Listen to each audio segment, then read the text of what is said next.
Who exactly is a European? Over the thousands of years of Europe's history, one might add on a European person as being a person of power and privilege, especially in the Western world. But who exactly is a real European? As Europeans are not all the same, right? Right? Well, it's more complicated than that.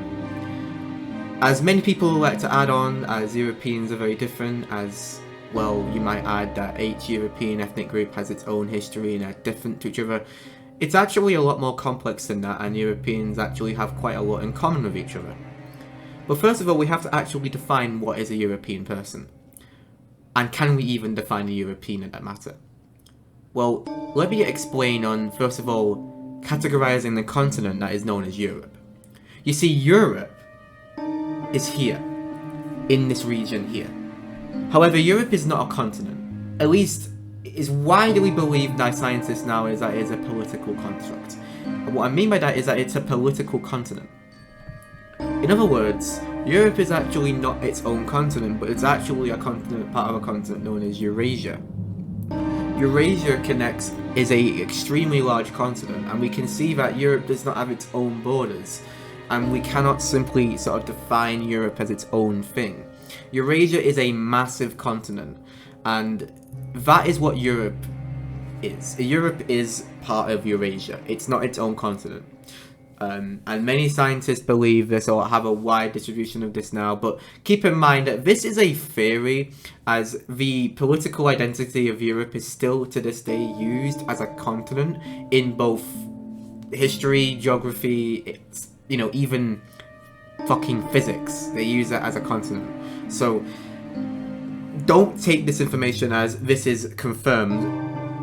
It is a theory that I believe that Europe is not a real continent, and I will present sources in the description below to actually show this. So first, let me go over what exactly a person of European origin is. A person of European origin is a person that can claim heritage or being part of a country that was in Europe. So I do not include people of mixed recent non-European origin. This would include Romani, who do have a significant portion of European DNA or ancestry, but are not fully European, as they originate and have cultural identity and ties to South Asia, regardless of their European ancestry. The same can be said for Jewish people or Jews. Many Palestinians or many anti-Semites would actually deny the origin of, for example, Ashkenazi Jews as being Middle Eastern, based on the fact how they came from Europe or they emigrated to Israel from Europe, and that's just not true. It is true, but it's not true in the sense that they came from Europe because they originated in Europe. They didn't. The Jewish people are similar to Romani in the sense that they actually came from somewhere else and mixed with the people, and they still have their own identity, and their identity is not European. It doesn't matter how European Jews are. Now, I understand that Romani are actually less European genetically than Ashkenazi Jews, and Ashkenazi Jews, genetically speaking, just about cluster, and I say just about cluster with Europeans. And the reason why I say just about is because if you look at every single principal component analysis chart, and these are charts created to analyze the DNA and ancestry of various people of ethnic groups and see how similar their DNA is, you can see that Ashkenazi Jews only just about cluster with Europeans. And the Europeans they cluster with are the Europeans who have had the most West Asian / Middle Eastern recent components of ancestry in the recent years. They are clustering with South Italians and Greek islanders and Cypriots. So keep this in mind, that you can argue that those people are like 50 to 40% Middle Eastern in their DNA recently, or they have this higher Thai DNA. But this is my problem. Do South Italians and Greek islanders, are they really half Middle Eastern? And how do we even define Middle Eastern? Have they always been like this, or is it more recent? In the case of Ashkenazi Jews, you could argue that they have had European DNA mixed with their Middle Eastern components, which has made them cluster a bit further upwards on the PCA chart. But this is what I'm gonna get into now.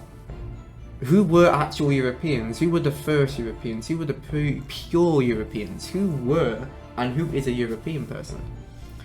Well, let's have a look at it like this. Let's go back thousands and thousands and thousands of years ago. 125,000 years ago, you had Neanderthals, and they inhabited a large part of Eurasia, especially Europe. And then about 40,000 years ago, the first Homo sapiens came to Europe. They were these Cro-Magnons, as they call them, these Mesolithic hunter-gatherers. They are known in genealogy as Western hunter-gatherers. And they were swarthy, but they all had blue eyes. That was their most defining feature, was their blue eyes. How swarthy were these people? As these were the first Europeans, they came from West Asia, carrying maternal haplogroup U and paternal haplogroup I, which descended from J, because I and J are both actually related haplogroups. They're brother subclades, if you will. But how dark were these Mesolithic hunter-gatherers?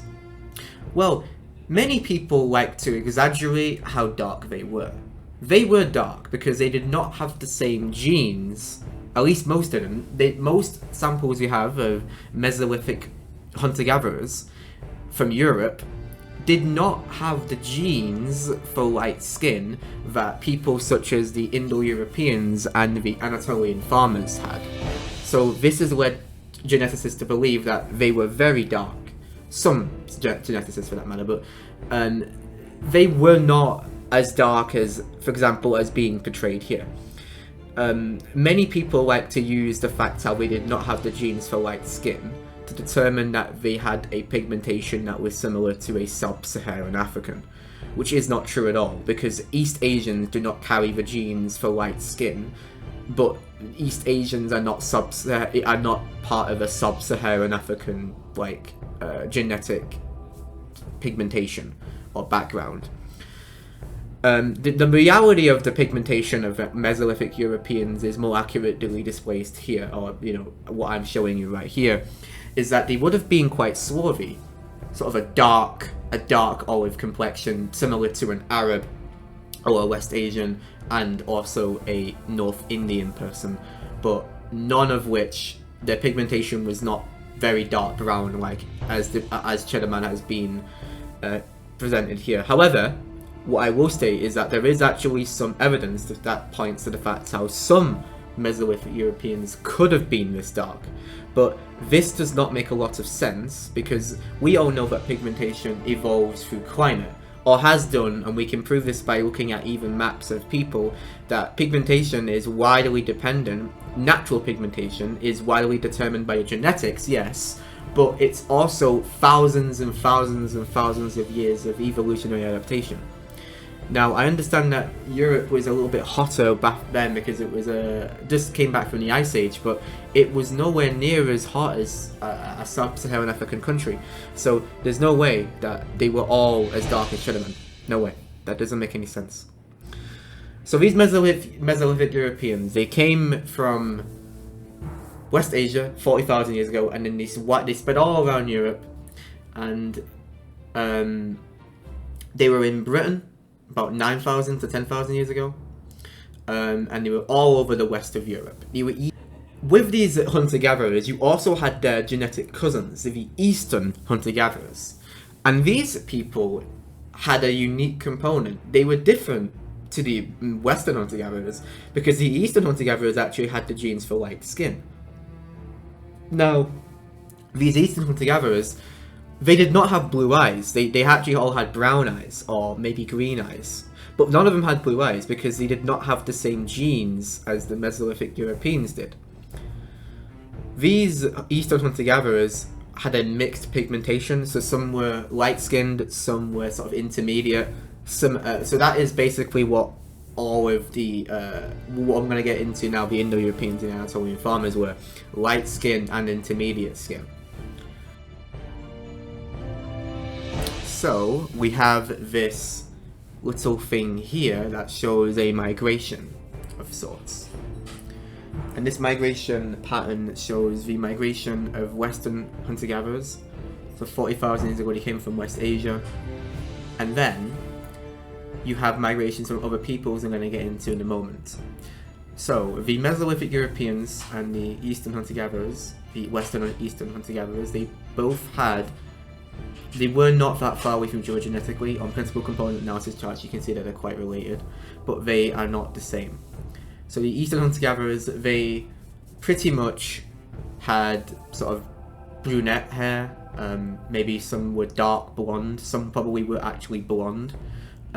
We know this because they had the genes from the ancestral North Eurasians. So the Eastern hunter-gatherers are actually a mixture of some Western hunter-gatherer DNA, as well as some other unknown component we're not sure of, but they were descendants of the ancestral North Eurasians.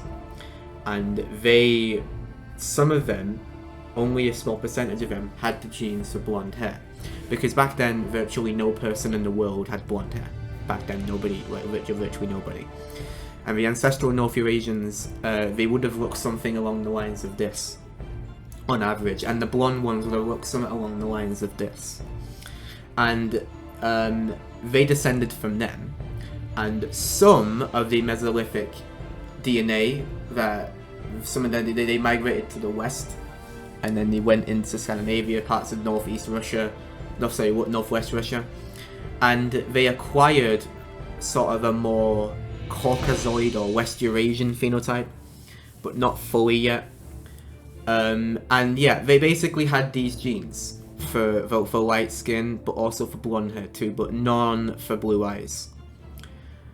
And there were various admixtures that took place. So there are these people known as the Scandinavian hunter-gatherers, and they came about when various Eastern hunter-gatherers mixed in with Western hunter-gatherers to create these Scandinavian hunter-gatherers. And at this point, these people were probably the first people we could say that had both blonde hair and blue eyes, because they carried the genes for both blue eyes and blonde hair. And we could argue that the first people with blue eyes and blonde hair at the same time came from Scandinavia, because that's when these two components met. However, that is not always the case, because there is evidence of blonde hair and blue eyes at the same time existing in other parts of the world too, but the first sort of wide distribution of this was caused by these two ancient peoples meeting. At the time, Europe was populated by these hunter-gatherers, and it was a vast primitive region. Now, 12,000 years ago, you had the Natufian farmers of the Levant in the Middle East, and they were brilliant because they spread agriculture and farming, and they actually helped civilization develop. And these Natufian farmers, their legacy has developed on from now, because other than, as far as we know, they were the pretty much inventors of farming. But we don't actually know if they were the full-on inventors, because archaeologists have discovered that farming has been around for 32,000 years. But what we know is that they are the first sort of major farming civilization, and their civilization sparked a new revolution. Okay, a new revolution. You see, their farming developed on and on and on and on, and then some of them migrated back to Africa. Some of them migrated down south. These Natufian farmers, what do they look like? Well, we don't know, because they were a basal Eurasian, mostly basal Eurasian people. And I'll get into videos later about what the basal Eurasians were. But many people speculate that the Natufians were probably quite dark-skinned, looking very similar to modern-day Peninsula Arabs and Bedouins and stuff like that. Because, yes, modern-day Peninsula Arabs like Bedouins, Saudis and Yemenis, they are predominantly of this Natufian origin. They predominantly carry the genetics from these Natufian people.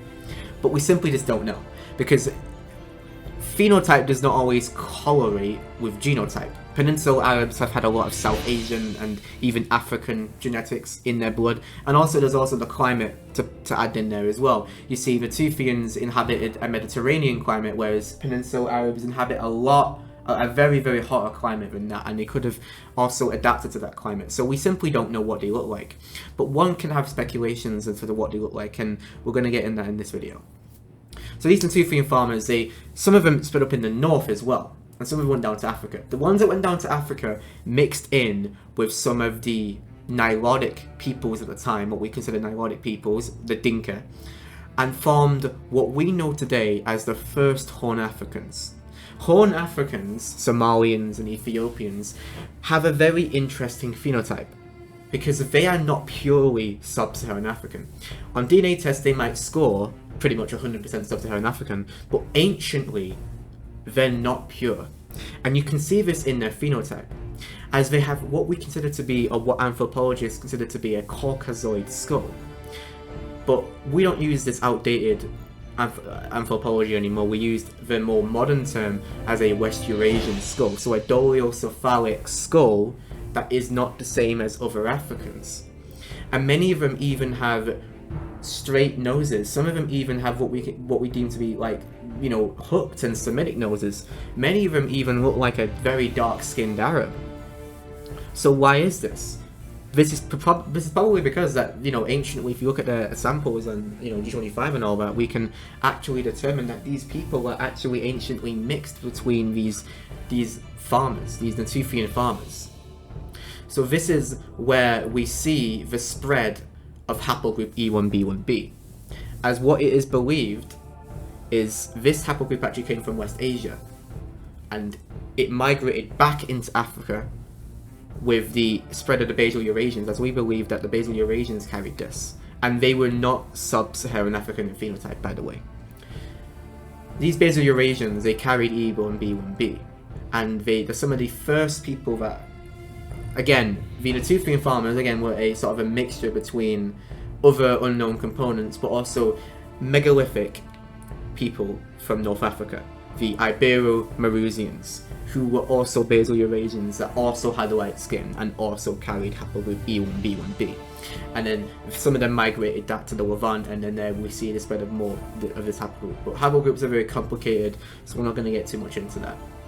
So basically, let's talk about the ones that matter. The Natufians that went up into the north, right? They went up north into Anatolia, and then they mixed in with at the time, there were the Caucasus hunter-gatherers that kind of just had their own thing going on. They had a very wide distribution, and they mixed in with the Caucasus hunter-gatherers. And what we believe is that the Caucasus hunter-gatherers also had the genes for light skin.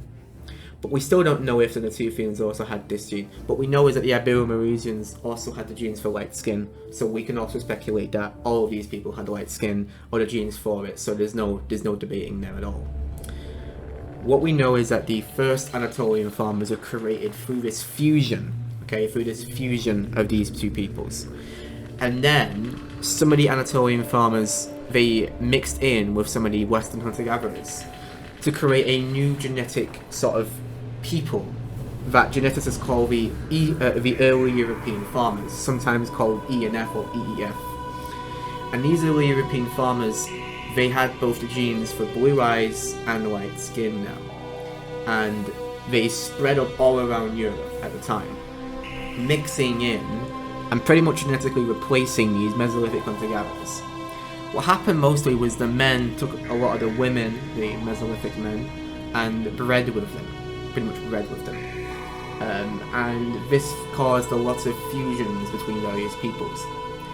6,000 years ago, these early European farmers from Anatolia, they were in Britain, and they were actually the dominant genetic component of Britain, and they were the dominant genetic component of Europe at one point. And what I will say though is that most of the early European farmer DNA was very vast, and it was all over the place, and it was in Europe, but it wasn't as high in North Europe as it was in South Europe. But it was pretty high in Northwest Europe though. Not as high as North Europe and Northeast Europe, but high in Northwest and South Europe.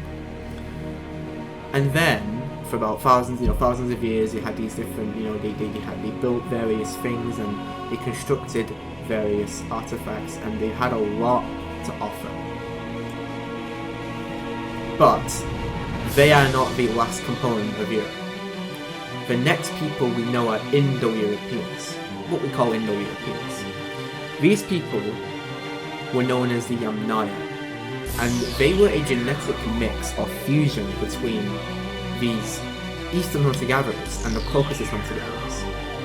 And they weren't that different in pigmentation, for the most part, to the Anatolian farmers. They both had they were predominantly both brunettes, and they both have light skin. The only difference is that I'd say the Yamnaya were more robust, and the Yamnaya, unlike the Anatolian farmers or the Indo-European farmers, is that they had the genes. The Yamnaya, they had genes for blonde hair, and also they had genes for blue eyes. But most of them had genes for blonde hair. So some of these blonde Yamnaya, they became more widely spread in Europe for a reason. I'll get into that in a moment. The Yamnayan invasions brought the Indo-European languages. At the time, all Europeans at the time spoke different languages that we don't know of what origin they were. We believe that the Basque language, which has it's not even part of a language family, the Basque language, it's actually got its own language family, language region, we don't know what it is. We believe the Basques would have spoken a language that at the time probably the Indo-European farmers spoke. And the Basques, although we've had a lot of influence from the Latin languages, the Basques pretty much speak a language pretty much nearly identical to what those Indo-European farmers' languages were. However, we also know of that other things as well that could have influenced their language. So the Indo-European languages are brought along with them, but not a lot of their DNA. You see, we'll all say that we're all mixed with these Indo-Europeans, but it's just not entirely that simple. So these Yamnaya people, they were light-skinned and also had the intermediate component like the Anatolian farmers, so they basically the same pigmentation. But a lot of these Yamnaya, they went also to east, some of them went east, migrated east, into Central Asia, parts of China, and that's how we see a lot of these white mummies in China, because the Tocharians were actually descendants of the Yamnaya people. And then we also have the Indo-Aryan invasions, and these occurred with the Yamnayas heading down into South Asia and also Iran. And there we see evidence of Yamnaya DNA in South Asians and even Iranians. Many South Asians seem to score what appears to be North European DNA on their DNA tests. This is not recent, this is actually just Yamnaya, or what we call steppe admixture, that came from the Indo-Aryan invasions. Many South Asians have a very distinct look, and they're very diverse in appearance. However, some South Asians have not got that very exotic appearance, and what I mean by that is their facial features. As some South Asians actually, if you lighten their skin, they could be a Swedish person and give them blonde hair. This is probably because of the steppe component, the large steppe component that many of the South Asians have. This is especially present, or even seen in their genetics, in the north of South Asia, specifically in the Kashmir region, where we see a large quantity of this Yamnaya or steppe admixture. Even further evidence of this is haplogroup R. Indo-Europeans carried both I and R, but predominantly they carried R. And then we're going to go along here, and we see that R is very prevalent in Afghanistan, parts of North India, Iran, and other ends, but it's very high in this region here. Here we see evidence again of Yamnaya ancestry. Keep in mind though that haplogroups again don't always determine genetic admixture, but they do have a correlation to it. Okay.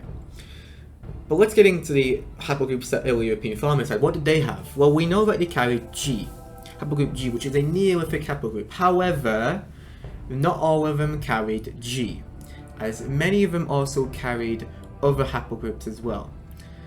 We believe that haplogroup E1B1B was spread into Europe through new migrations of Levant origin or North African origin, but what we believe is that it actually came from the Natufian ancestry. So again, they carried E1B1B due to the North African megalithic builders, they spread it to here, and then again, some of the Anatolian farmers, they would have carried this too, and then they would have spread it to Europe this way as well. So we believe this is probably the most plausible way for E1b1b heading into Europe.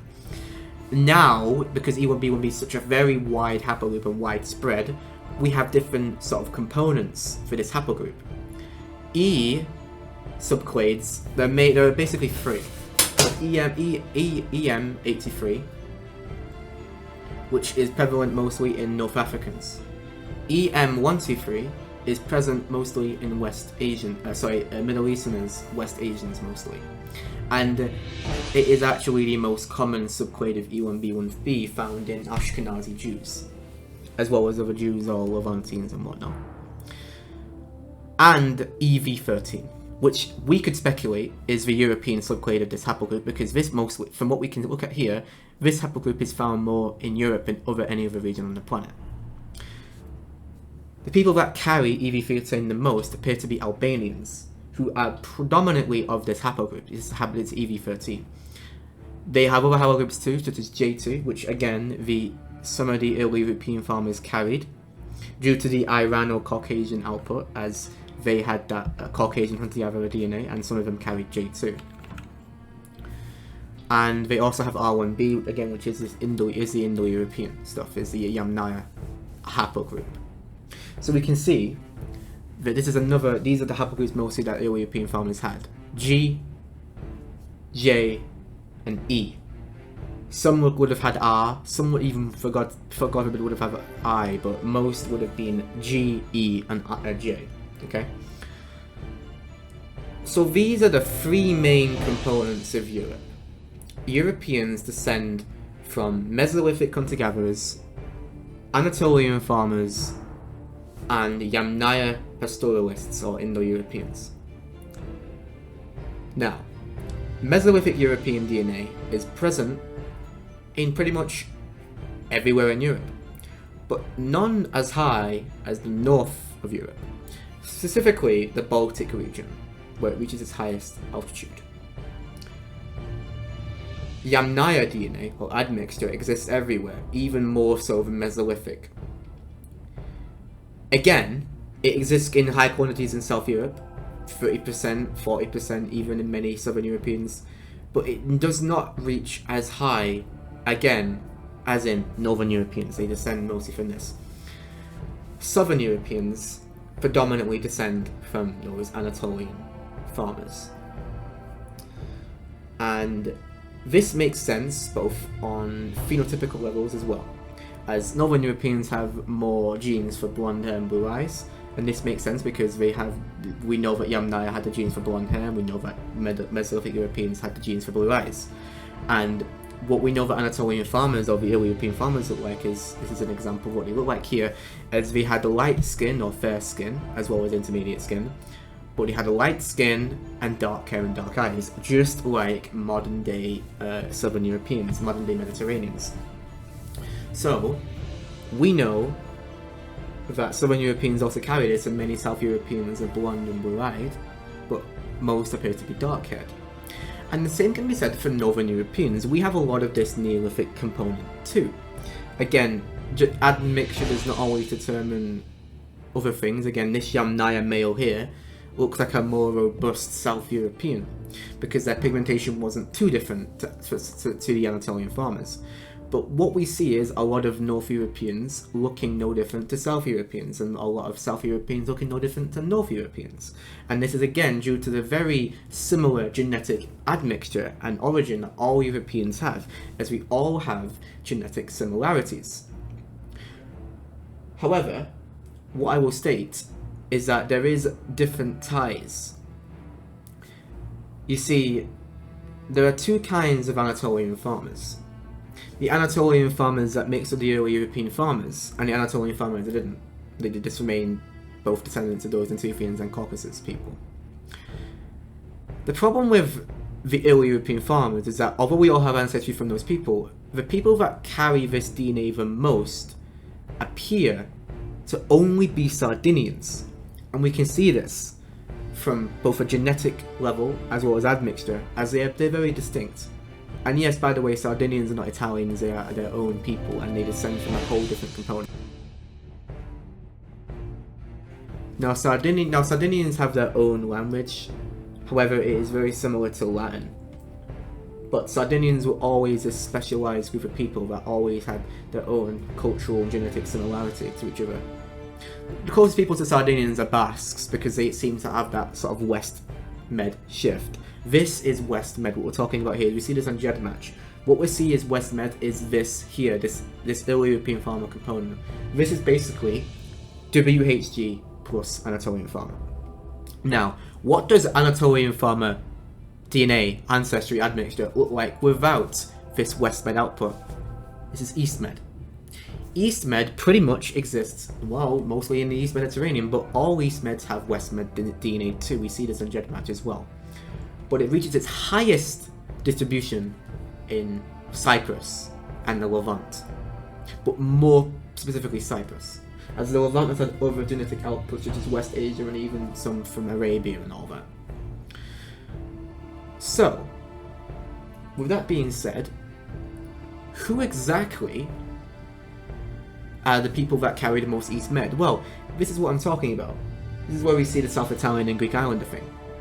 You see, many of the Greek islanders, or Greeks, they descend from more recent West Asian people, right?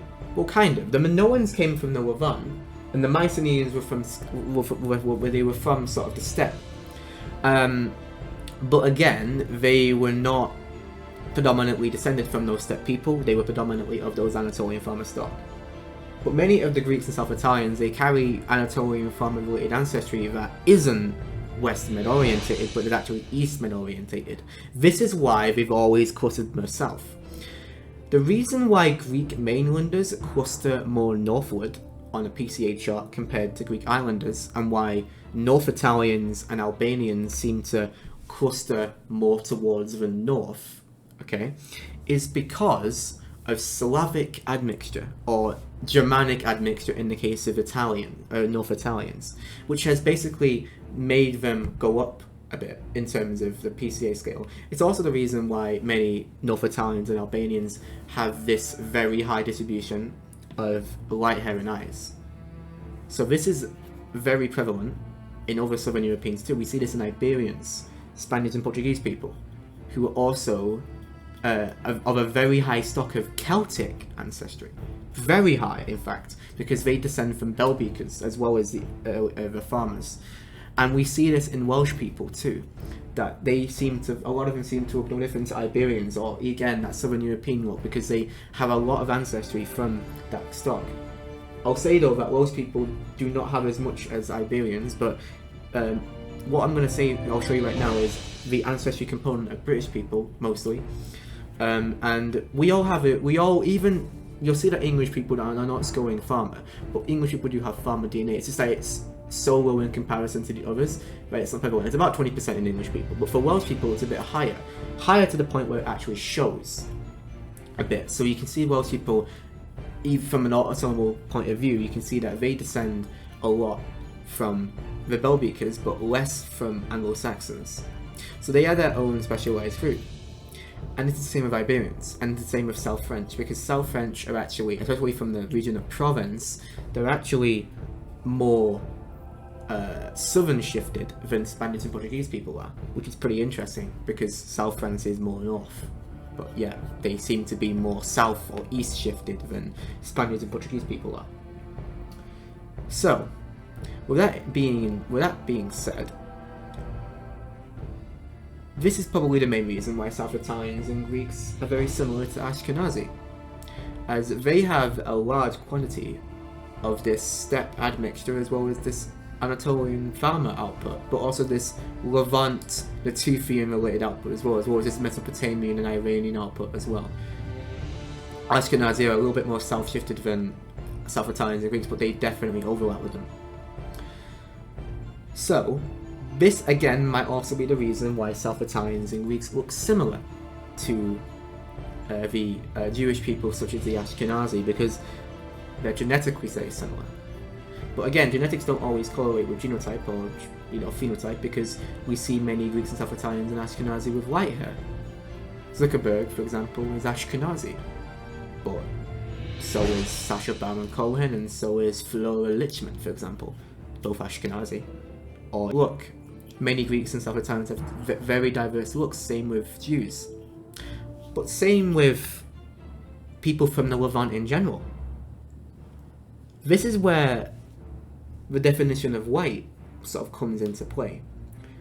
White is a political construct, but mostly being used to refer to people of European origin, as if nobody with white skin, or nobody with any kind of feature that is associated with whiteness, can be in Europe and out of Europe, which is not true. Lebanese people, Samaritans, Turks, Georgians, Armenians, I could go on. These people carry the genes for white skin because they always have, because us Europeans are descendants of them, as well as other things. They, West Asians, are close to Europeans for a specific reason, because we have always been close to them. Now, even ancestral North Eurasians, even they actually came from West Asia. So one could actually argue that we're all West Asians. Deep down, we're all West Asians. If we go back far enough, we're all West Asians. We all came from West Asia. And this is where it comes into play. So my definition of who is a European person, with all this information in mind, who can we decipher as a European person? Well, it's difficult. Would it be people with the Mesolithic DNA? Because they seem to have been here first, but they were mostly all replaced. So how could it be them? Would it be the Sardinians, because they have a lot of that Mesolithic DNA as well as the early European farmer component, which is pure, which is unchanged, and which makes them specialised? Or would it be Irish, because they've had no sort of genetic similarity difference in there at all, and they've always been very isolated, and Irish people are said to be the whitest people in the world? Or would it be Germanic people? Would it even be other related specimens?